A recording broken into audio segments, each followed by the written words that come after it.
Good evening, everyone. Welcome.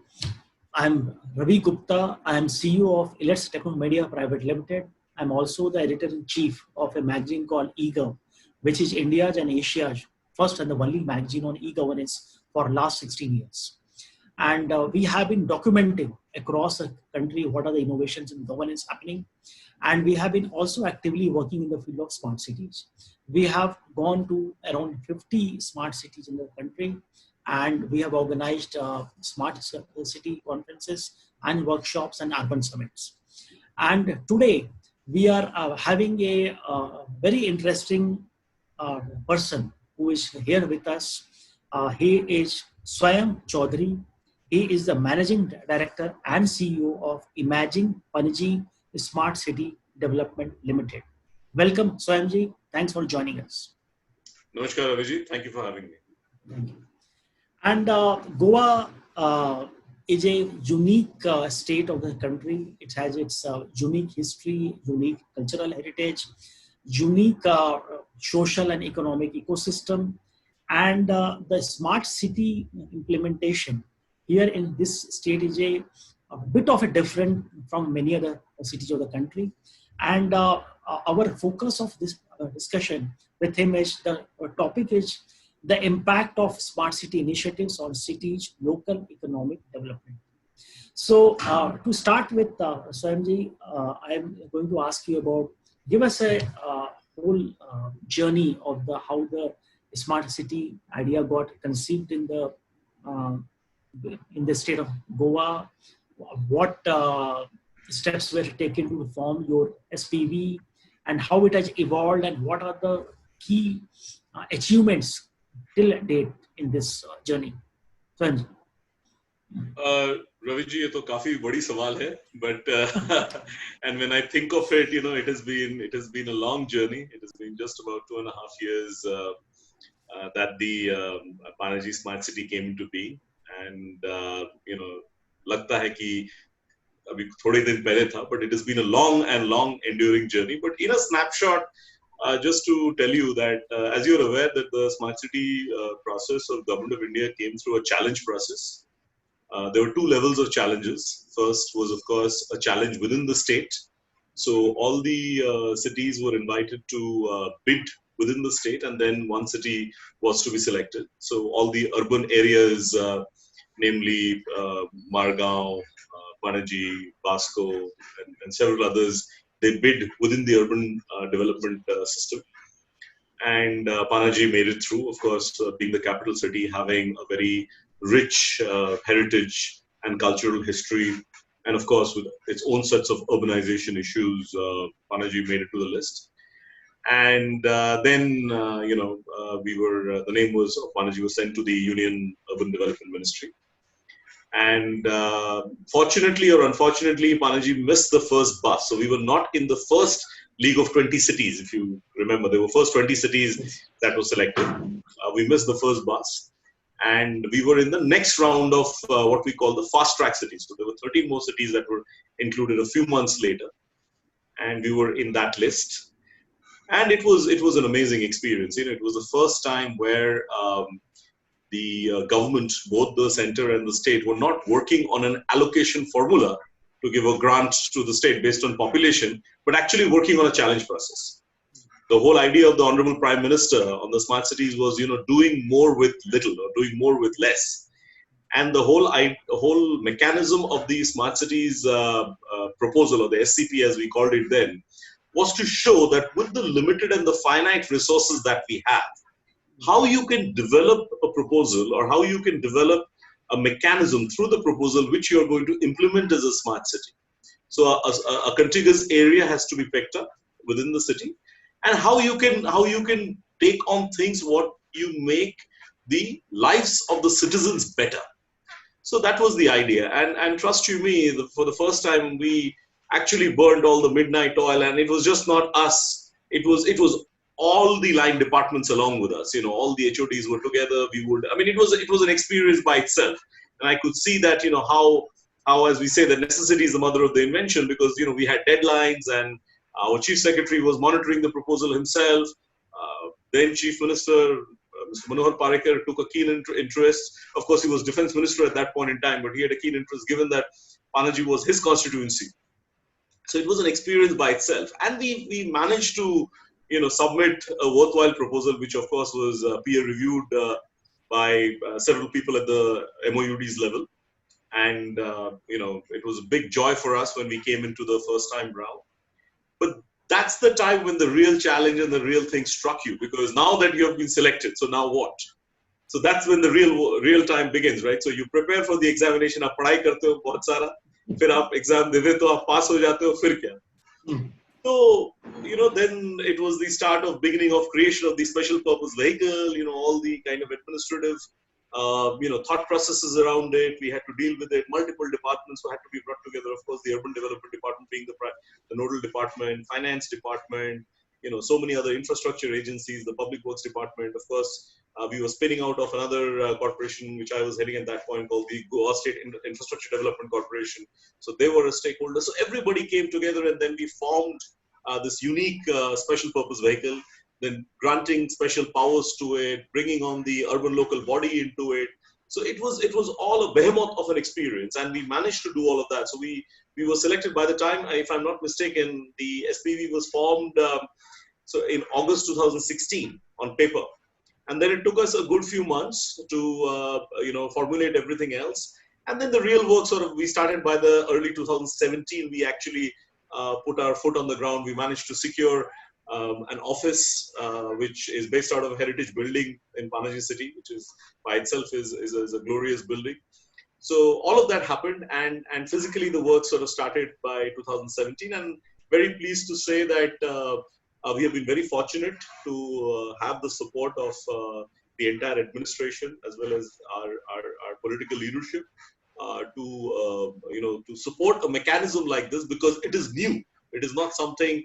There are so many other corporations which are which work as parastatal agencies. So a lot of questions came that why do you need to make another corporation? Why can't you just tag it along with somebody else, or why do you not just make it an extension of something that already exists? So we have been very, very fortunate. We had some great political leadership to support it. And I'm very fortunate that, we are where we are today. And we have managed to bring through a lot of, innovation and learning in our thought process, which we are being able to implement through various projects and processes that we are doing today. So if you had to think about the whole process, and you have gone through several challenges, if you can list out some of the major projects and the major achievements so that our audience is aware. So Raviji, there are a few projects like, say, the Integrated Command and Control Center, creation of few smart roads. So these are like box standard projects which are best practices of the smart city mission, which every city I think is doing in one way or the other. So that's one part of it, and I don't want to delve into it because I'm sure our esteemed viewers must have heard about it. Where Panaji becomes a very interesting, case, and as you rightly said, the urban planning scenario is very different in the state of Goa as compared to many other states and cities in the country. It's a city-state by itself. The city itself is 8.5 square kilometers, so it's a very, very small state, small capital city, and Goa itself being the smallest state. So the urban planning regime and the way how planning perception works is very different. People who are connected with various service, being able to provide various services, they have to be looked at very, very differently. When you're thinking of, say, an issue like transportation, for example, which is one of the major public transport, especially one of the major challenges almost all the urban areas and cities across the country face. Thinking of transport within, and especially public transport within 8.5 square kilometers, makes it very, very interesting perspective. So how do you get around that? And how do you move along from the mindset from being just a public transport to urban mobility? I think one of the major major interesting fact that I encountered, and which again the Smart City Mission gave us an opportunity, is the public engagement part. You might be aware that Goa is a highly literate state. Yes. And which is a good thing because everybody has an opinion. So every time we ran into these public consultations and these public meetings, it was impressive, because we used to have, so if you come to our office, like I said, it's a heritage building. We have a town hall, which we call the Chandelier Room. It can easily host up to 300, 350 people. And we used to have a full hall full of people, and with all their suggestions, their brickbats, their complaints, because that was one forum what they got an opportunity. But I tell you that we really had so much of learning, and I'm so glad that we went through all of that. And that was an evolutionary process by itself. So we learned so much. We understood what the people's issues are, and we keep it. Of course, now with the current COVID situation, we are not doing them as we speak. But I hope that we will ease out the situation at some point and we will go back. I mean, I love those public consultations, and I'm sure you can go to the YouTube and see some of those videos that have been posted by the public. Okay, great. So, if you talk about the major challenges in this journey, like if you can talk about that. So, as we all know, urban planning itself is a very complex process. And I'm sure this is the case with not just Panaji or Goa. I mean, there are legacy issues of the city. You have an issue with your water supply system. You have an issue with your sewerage system. These are the basic infra, right? And these are all handled by their own line departments. In case of Goa, they're all handled by PHE or PWD. So first to get the basics fixed first. So one needs to get the data. Nobody knows where the pipelines are. Nobody knows what has gone under the ground. So that took us a considerable amount of time to collect all the data because we didn't know where we stood. And we kept on telling people that the basics of smart city is about data management, because you need to know what you own. You need to know where you stand. So if you do not have the adequate data, appropriate data, then you will not be able to make your public services better. So we were very successful, and I want to thank the Government of India, particularly Ministry of Urban Development, our colleagues, the Secretary and the Joint Secretary, who were very supportive in this whole process. Whatever support we needed from the Government of India side, it was duly extended. Because of this work, we went on to some phase 2 work of it, which was taken up by the Government of India level, which became the Data Maturity Assessment Framework. And a lot of other things that have come out of it, like the Ease of Living Index, Livability Index, and so on and so forth. So this is where the journey had started from. And like I said, the data part was very, very crucial to begin with. After that, infrastructure planning falls in place, with a little bit of hiccups here and there we did. So, like I said, our core area has been working on a good 24/7 water supply. The sewerage infrastructure was implemented in Panjim in the 1960s, so that needed an overhaul. Of course, with the increase in population density that has grown up multifold. As you know, and as you rightly said, that it's a very unique state. So we have almost a 1:4 or 1:5 rate of floating population as a booming tourist economy. So you need to provision for that as well. Their garbage and their sort of allied factors associated with tourism. So these are some of the basics that we worked on, and then we worked on beautification projects. But first was improving the basics. Then we started taking up projects like riverfront developments. Of course, Goa is blessed with a very long coastline. So we took a lot of projects pertaining to building of quality cycle tracks, a lot of walkways, footpaths, pedestrian bridges. So all of that came into sort of picture as we speak. And of course, convincing people that why do you need to pedestrianize the space was, of course, a challenge, because whenever you try, these are revolutionary ideas, these are reforms. So that was also, again, through public consultation. As I said, we spoke to a lot of people. We had a lot of meetings. I remember my entire, workforce was practically going on from shop to shop, people to explain the benefits of pedestrianization, and very proudly saying that we have been able to pedestrianize some beautiful parts. You've been to Goa, but whenever everything else resumes, the transport resumes, I welcome you back again to see some of these projects, and I welcome the entire country. Government of India has been very, very, supportive of this. We recently had, some time back, the Honorable Minister, the Union Minister, Mr. Puri, who had come to see some of these projects, to take a review, and they were very, very happy. We've also taken initiatives like, a unique initiative like building a walkway across the mangroves. Goa is blessed with a lot of these mangroves being in the ghats.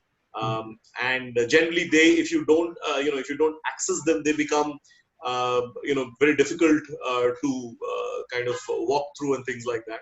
So without cutting any mangrove, and it is a very sensitive issue because it's directly monitored by the coastal zone, monetary regulatory authorities. So we managed to create, a beautiful walkway, which is actually a talked about project. A lot of people nationally come to visit, hearing about the project. Again, it's available online, and by all means, please do have a look at that. So all these things and our projects have, like I said, from technology to urban infrastructure to aesthetics, beautification, it has spanned all across. And we have been able to make a reasonable breakthrough with multiple projects being on the ground as we speak today. Perfect.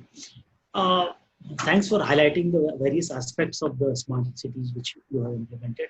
One of the unique initiatives of the Panaji Smart City project has been about working with the power department.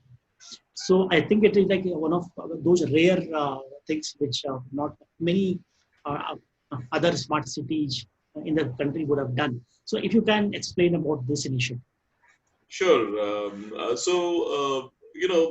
If you look into the mission guidelines of smart cities, it talks about cooperation. It talks about collaboration, right? So the whole idea of smart city is actually to bring things together and doing more with less, right? So there's no point on reinventing something that already exists. So if the power department or any other department for that matter has a best practice in place, there is no point in reinventing it. That is the whole idea of smart city. So, but then you also have to understand that particularly the power department has a lot of regulatory hurdles, right? So they report to the Joint Electricity Regulatory Commission. It goes number of things for approval processes that go through the number of regulatory issues. So when this proposal first came to us to take up a power project, we first had to think that how we are going to operationalize it. And I'm very grateful to the Honorable Power Minister and our then Chief Minister and now Chief Minister, who put the trust on us and said that no, this is something that can be done. Because, like you rightly said, I do not think that anywhere else in the country it has happened, because every state has got its own distribution company as far as power is concerned.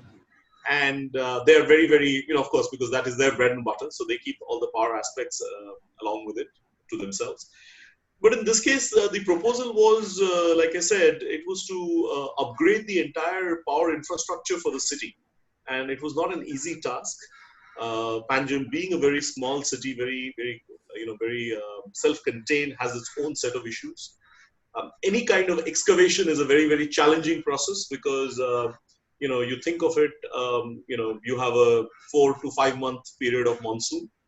And the minute your monsoon sets off, you start with the International Film Festival, which is Goa is a permanent seat. By the time you get off the International Film Festival, you start with your Christmas celebrations. By the time you get off Christmas, you get into New Year, right? And the whole year is gone. So you get a very small time period to actually do any work, right? I mean, Goa is, people come to Goa for fun and merrymaking, but also there are people who work in Goa. And that's what puts the challenge at. So, so we were very successful in terms of doing a proper planning and execution. We had a proper workflow management system. We took the chief electrical engineer on board and made him nominate, an executive engineer rank officer who became a nodal officer for Smart City itself. So all the approvals and all the regulatory issues which had to be obtained, he was a responsible person in that. We set up very stringent SOPs, or standard operating procedures, in terms of how we are going to go on. One thing that becomes an issue in interdepartmental coordination is, if things don't fall in place, then a blame game starts. So we were very, very careful so that, we don't, because we didn't want this mission to fail. It was a mission within the mission. The power project itself was a mission within the Smart City mission for us.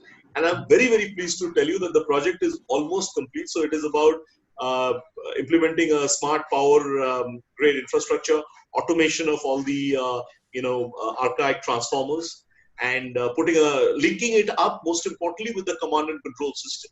So our command and control center is not just becoming a user generation report facility, but also a true command and control center in true senses, because you will also have all line departments sitting in it. So our entire power grid is going to be linked with the command and control center. So if there is a snap tomorrow in a particular area, the concerned officer can actually truly map it in the ICCC center and take corrective measures in the escalation matrix as necessary. So it was a fantastic experience by itself, and I'm very much willing to actually have a more detailed discussion some other time, perhaps, giving you much more intricate details in how we went through it. But like I said, the project is almost complete. Subject to the COVID conditions, I think we should be able to come out of the project in the next 2 to 3 months. Great, amazing. So it's I think one of the highlights of the, I think, Goa Smart City initiative. And if you also can talk about that, how has been what has been the role of private sector in your work, like how you have collaborated with the private sector, if you can talk about. So, again, if you look at these smart city mission guidelines, it always encouraged a private sector participation, right? To the extent that the formation of the SPV would also entail that you can have a private sector participation as a shareholder into the SPV. But that, due to regulatory issues, has not happened anywhere in the country, neither in our case. But what we have done is we have kept the industry representatives as a very, very important constituent of our work so far. So I, for one, constantly engage with people like of course, the Confederation of Indian Industries and all other ASSOCHAM and all the other industry bodies, but also the regional and the local bodies like the Goa Chamber of Industry and Commerce, to take their feedback in the process, right? Especially now during the challenging situation that we are in. I'm very happy to tell you that all our projects have actually been they're back on track now. Our construction activity has massively started. All our beachfront these walkways and this beach footpaths that we were talking about. These projects have started. We are building some core utility services with multi-utility corridors. Those projects have started. So while we are having a lot of issues with, of course, the migrant laborers, because everybody wants to go home now, and that's quite understandable. The only reason we could restart and kickstart back, if I may say that, is because of our work with the private sector, and it's a word of mouth. Because I practically called up people and requested their support, and people have kind of supported wholeheartedly in whatever way they can. Because in a situation like this, money sort of deprioritizes. It's more the resource that comes into play. Today, you can have a stash of money with you, but if you don't have people to work for you, then it is no good for the city. So I think it is our our endeavor with the private sector that has supported us. And like I said, we've been doing very well, thanks to God and thanks to our well-wishers, because our good relationship with the private sector. So we've been keeping a very, very good management process and a good management practice with the private sector as our partners in the development process. Fantastic. And your organization has also worked with the international organization, like some of to share the best practices and learn from each other. So if you can talk about it also. So thank you for that question, Raviji. In fact, I'm very pleased to tell you that Imagine Panaji Smart City Development Limited, or the SPV, has signed an agreement or a memorandum of understanding for creation of an urban living lab. And this agreement was signed by myself and the respected ambassador of Denmark last year at the annuals of Vibrant Gujarat, in presence of both the prime ministers of two countries. So Honorable Prime Minister Modi ji and the then Prime Minister of Denmark was there, and we signed the agreement. And the whole idea is to build capacity. So we have 100 smart cities now, which are meant to be lighthouse cities, right? If you hear the Prime Minister, he wants to build every city should be a smart city, but these are only the lighthouse cities. So how do you take the learnings forward? Because there are although every city has got its own set of unique challenges, but if you look into the large urban canvas, you can always prepare some best practices which other cities can learn.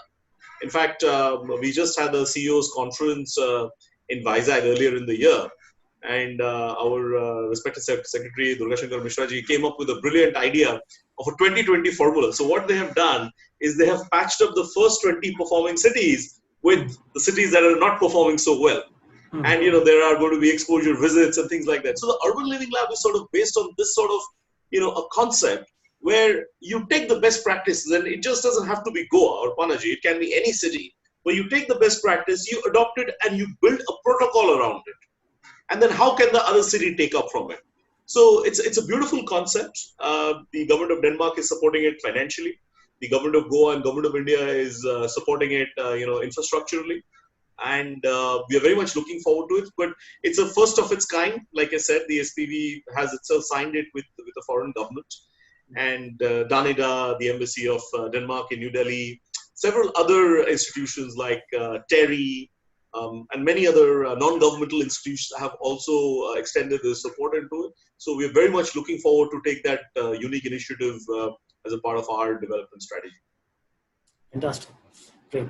And in the beginning, you had mentioned about urban data, and you mentioned that urban data is a very, very important component of the whole process. There is a concept which is being talked about, is that urban data repository, urban data observatory. There is talks about data mining, artificial intelligence, and all that stuff. So if you can talk about these issues a bit, that how is your SPV looking at these points? Yeah. So it's a very interesting question from you, Raviji, because I remember that you are one of the pioneers of GIS development in the country, if I may say that. You've been a veteran in that.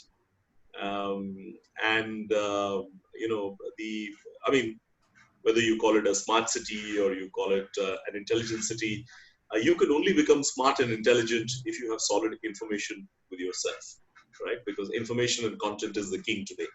Let's be honest about it.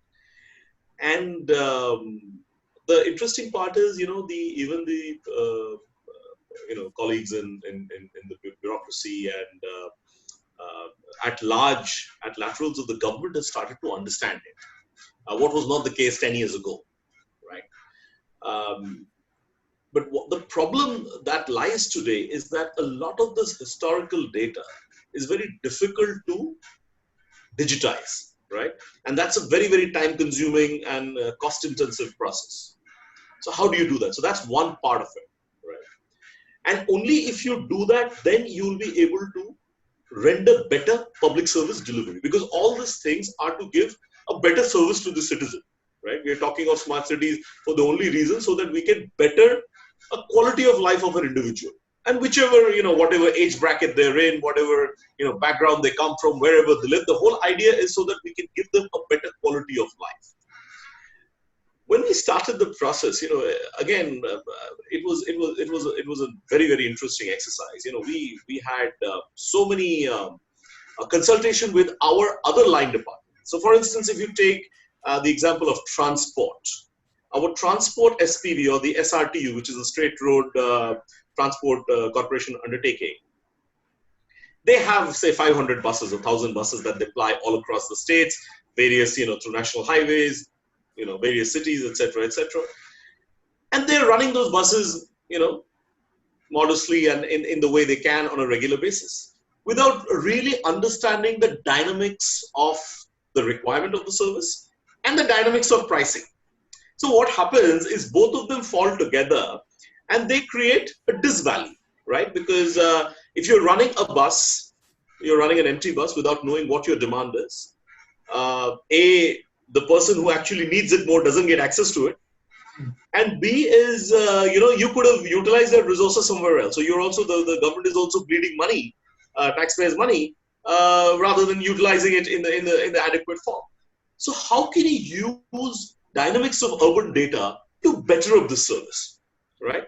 And I personally invested a day-long seminar with my colleagues at the Director of Transport and the SRTU, the SPV that runs the buses, known as Kadamba Transport Corporation. And I explained it to them. And I will tell you, Raviji, that the response that we got from them was phenomenal. So we just started with a small process. We told them that all we are going to do We don't want to take over your business. It's your domain. Same thing how we work with power. We explained it to them. All that we need is to enable you. So what we did is we agreed to give them a handheld device. And we said, you don't have to move to electronic ticketing. All you do is you keep on tapping this as your people get onto the bus. That way, we could just, spatially map with all the places Kadamba was flying, what is our density of our bus passengers?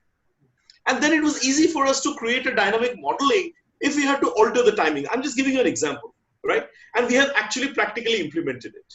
So similarly, in all other things, if you bring into, say, the smart meters tomorrow as a part of the power department project, which are the clusters which are consuming more power? Can you use the power for something else more adequately? Can you do something else if there is no demand to use the power somewhere else? So same things, so we sort of went through a major data drive, thanks to our chief secretary who was leading this mission on our behalf. He issued a circular from the government that, because what used to happen is whenever our colleagues, especially our junior colleagues, would go to another department, वो पूछते थे, अरे क्यों data के लिए दोबारा तुम लोग आ जाते हो? I mean, everybody has their own core challenges, as you understand. So nobody wants to invest their time in giving something that is not beneficial to them. But we managed it, and we have a solid repository today, Dr. Gupta, as I tell you, to actually take any crucial decision in the public service delivery in the city of Panaji. The idea is now to have these pilot projects, to implement these things like I talked about the transport, like I talked about power, in other domains as well. One thing that I think we can work greatly is in the health sector. I think, and especially in the current times, I think it is going to be even more valuable in terms of, especially with external people that come in, where they are, the tourism, the people who come through that. How do you actually beef up your healthcare system through that sort of data? I think is something that I would like to take up in the future. Amazing, great. I think it's Goa is an interesting example where the smart city initiative is impacting the other departments in a positive way, and it is like helping them also to get adopted to a smarter way of working.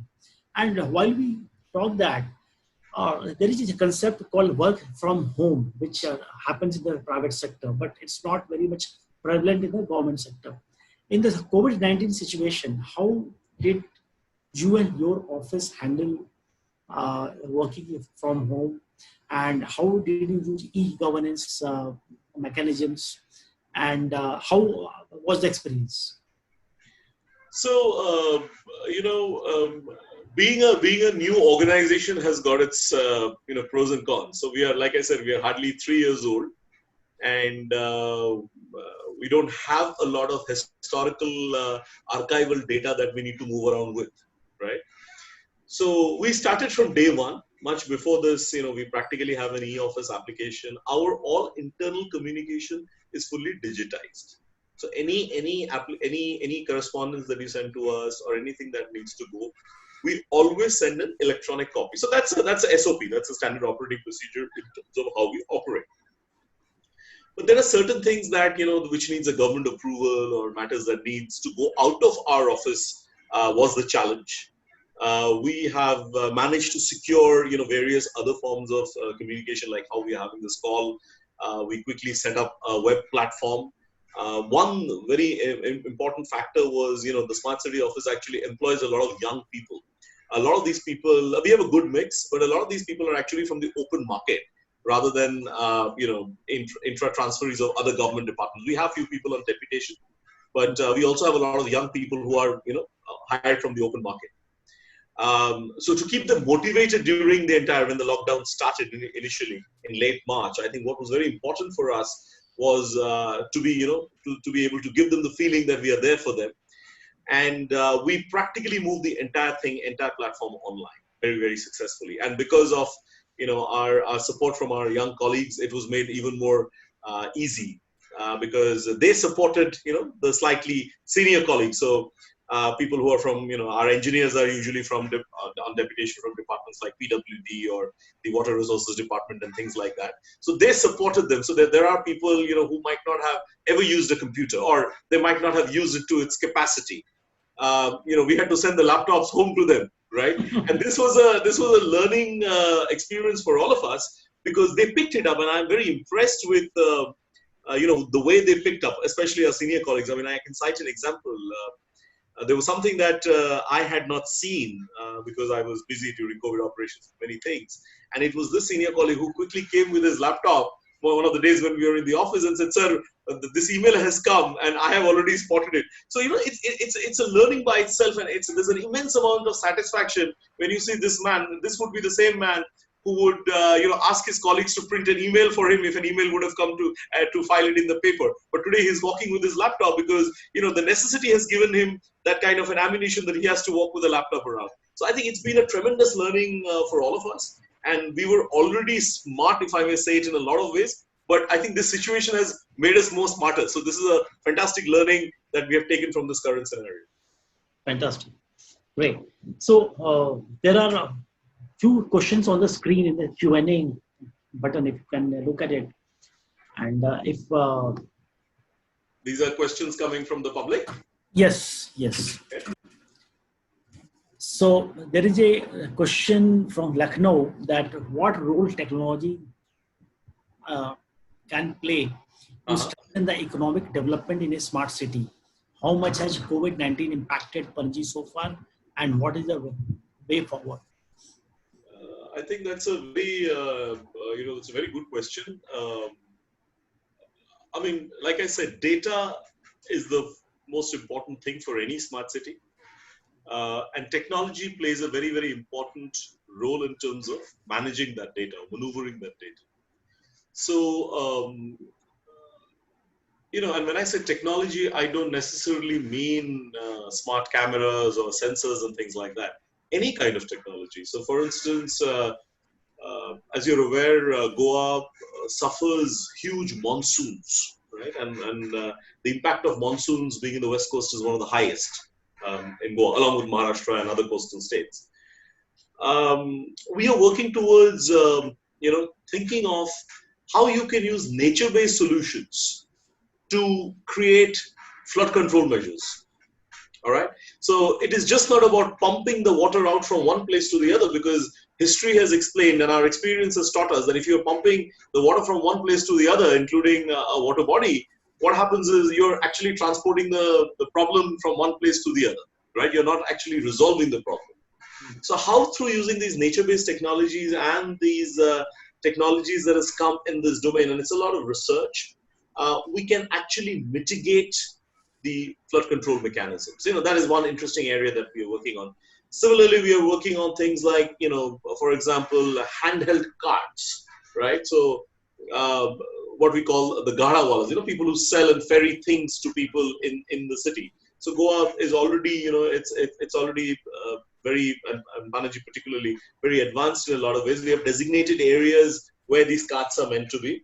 But sometimes, not everybody listens to you. So they go and start ferrying in other places. So how we can use technology, like, can we put a small GPS tracker into that, or can we put an RFID tag into this? These are some out-of-the-box solutions that we are already doing. Of course, things like solid waste management, garbage management, picking up of garbage.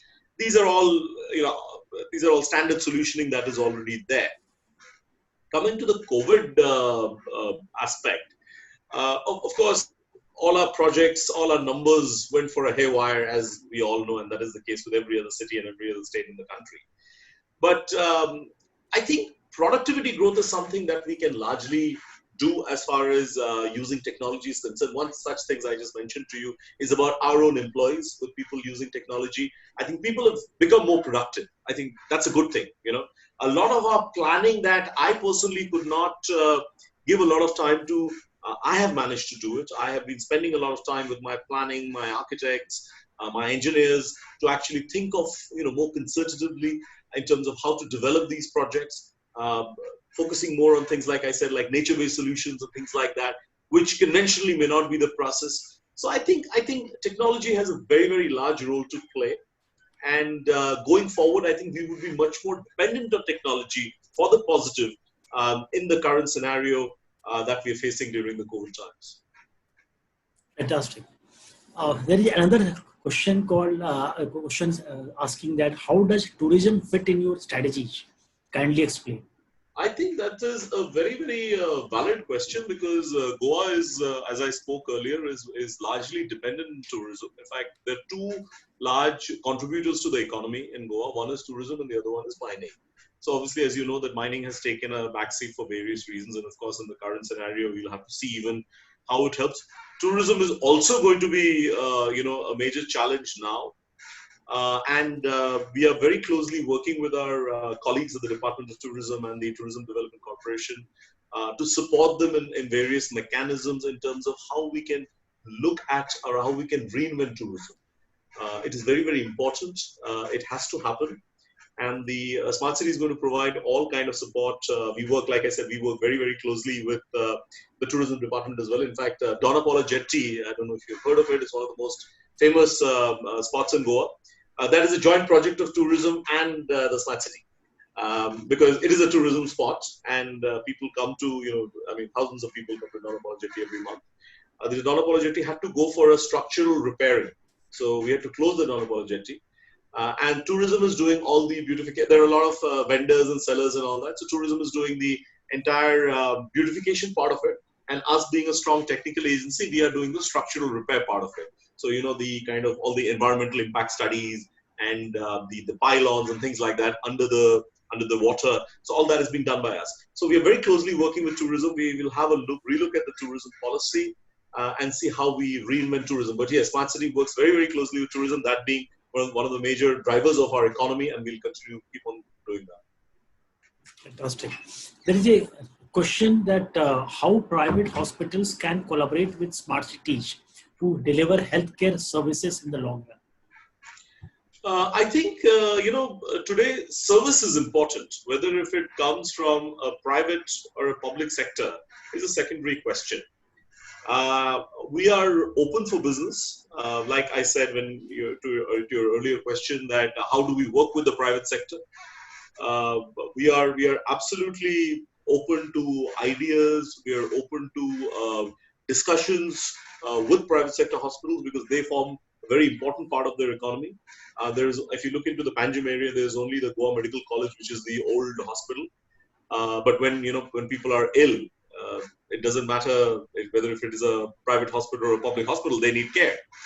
And our constant endeavor is to talk to the people so that we can generate care, especially caregivers. I think that's very, very important. And facilitate various processes. I mean, before seeing this question, I was just talking to you. One of my personal wish is to take the smart city level next to health. We have done basic infrastructure, we have taken care of. We are working on good roads, good facilities, good parks, good green open spaces. We are already doing good green covers. We are doing it. We have done power. So next is health. We are very eager to take over health and work with the health department and both with the private and the public sector to ensure that we develop, good health protocols for our citizens and our visitors alike in the state of Goa. Fantastic. It's good to see that you are looking at health as an important sector because after the COVID situation, health has become a very high priority sector. It is of paramount importance. That is correct. Yes. And there is a question that will you please share some information on the investments which have boosted local economy? What strategies you are adopting to bring new investment?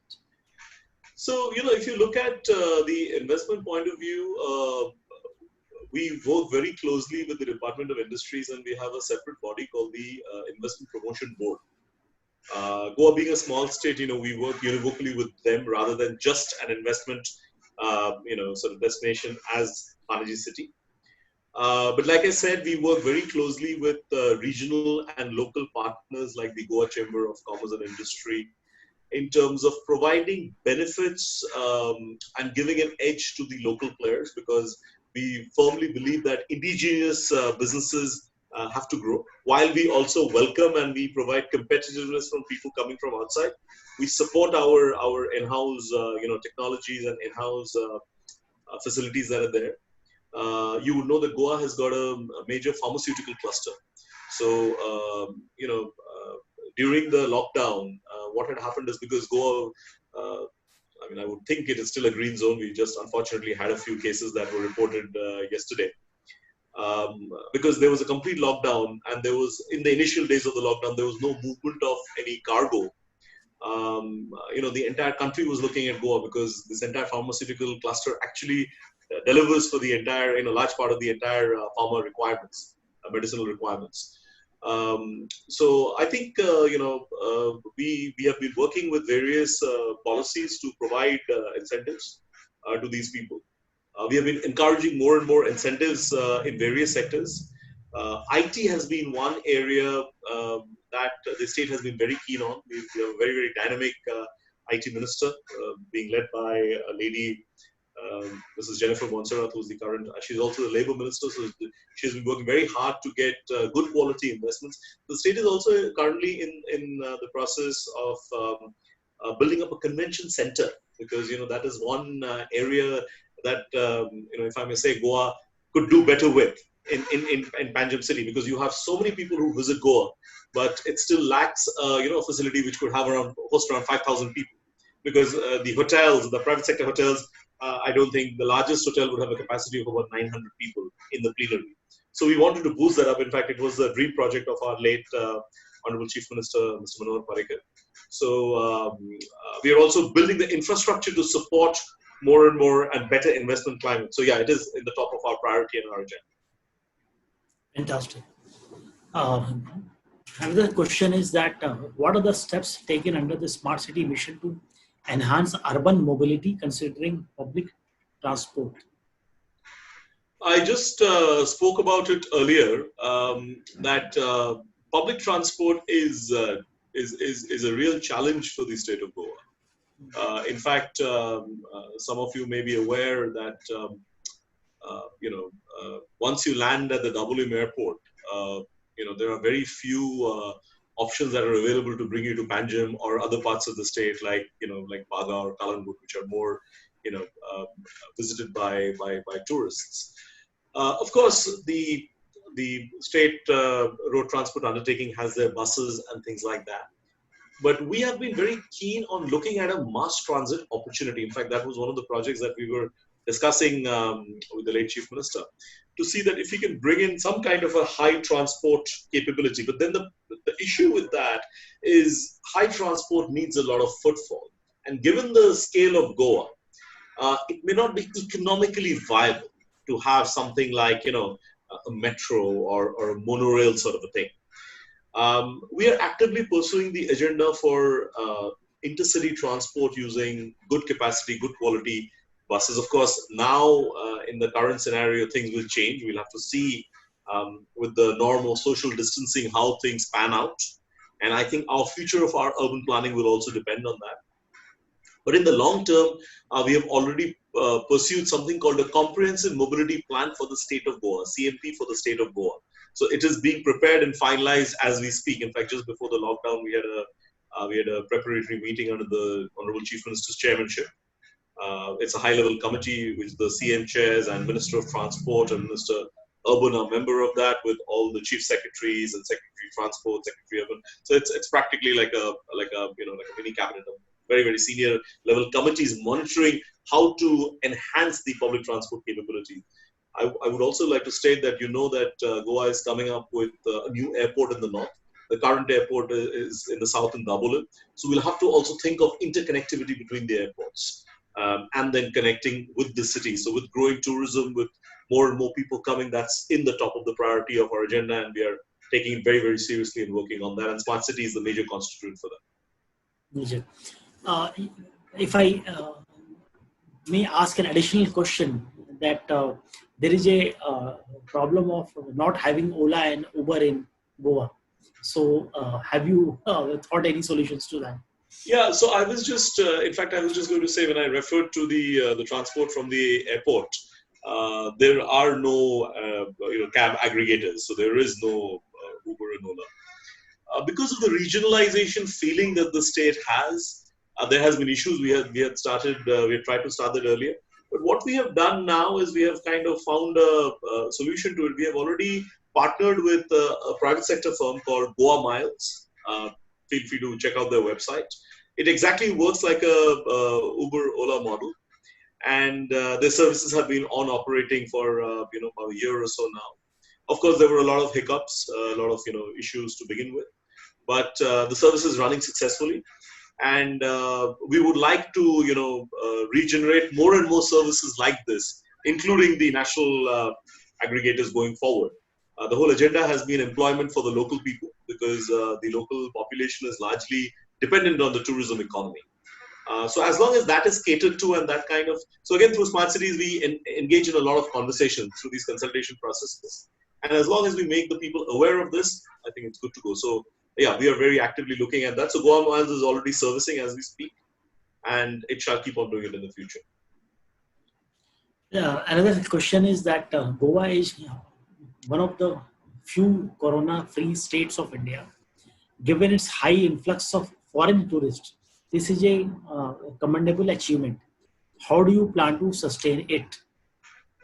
We were just speaking about it. Fingers crossed. Like I said, that Goa was an entirely corona-free state for almost 39 days, 40 days since the lockdown. Very unfortunately, some cases, some susceptible cases have been, seen, as I am to understand. They're being treated, and they're being, dealt with in the following all the strictest of protocols. But it is genuinely a challenge. So if you were to restart your economy, and as I have been keeping on saying in the session, that tourism forms a very, very important aspect of our economy. We'll have to reinvent the ways how we restart and kickstart the tourism. It is not going to be easy. The entire state administration, under the able leadership of the Honorable Chief Minister and the respective Chief Secretary, did a fascinating job during the last 2 months or so to monitor the entire situation and ensure that we are safe with our team of officers, as we have been working tirelessly to ensure the state remains as it is. But like I said, tourism is something that is very, very important for us. We cannot be selective about tourism, I think, being a part of the Union of India. But we'll have to think about how we reinvent ourselves from a planning point of view, to actually, relook at tourism. It will take some time, unfortunately.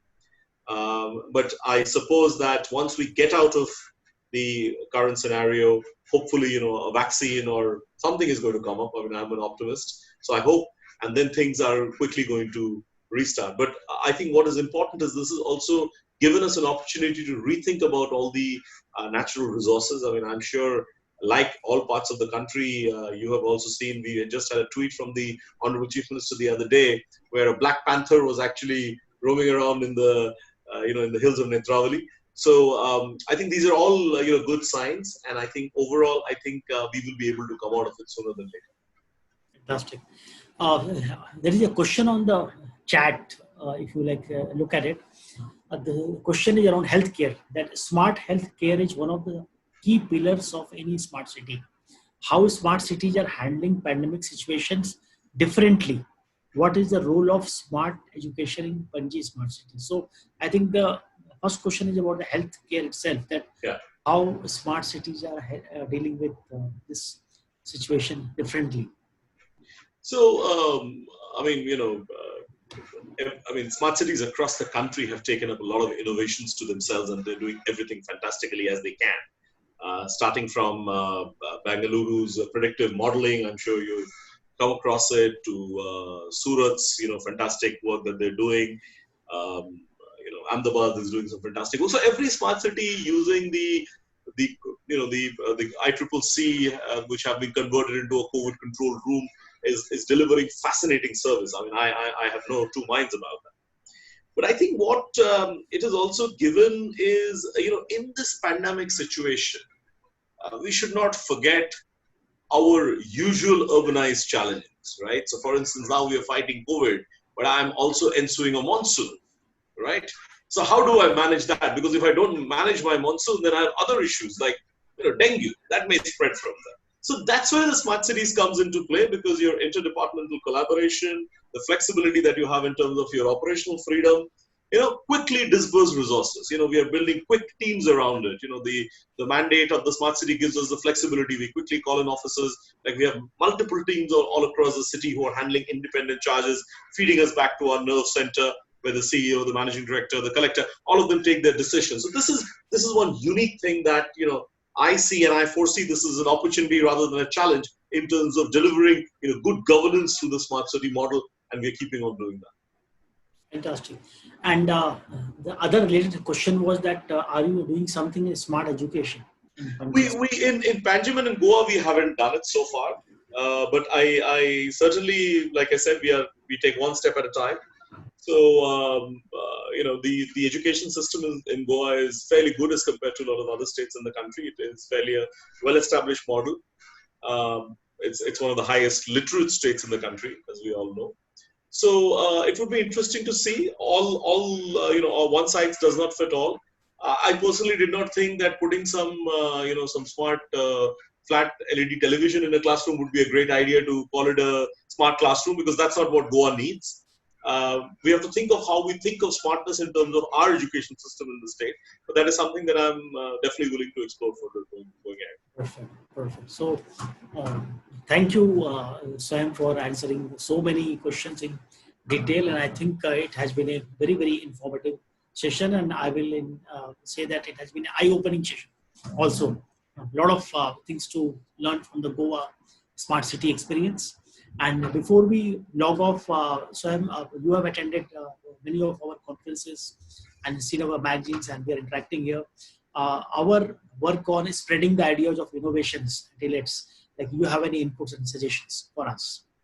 No, I think Raviji, you have been doing. I think if you remember when you met me about a couple of years ago in Goa for a different conference, I did tell you that I had met you a long time ago, and in my home state in Bengal.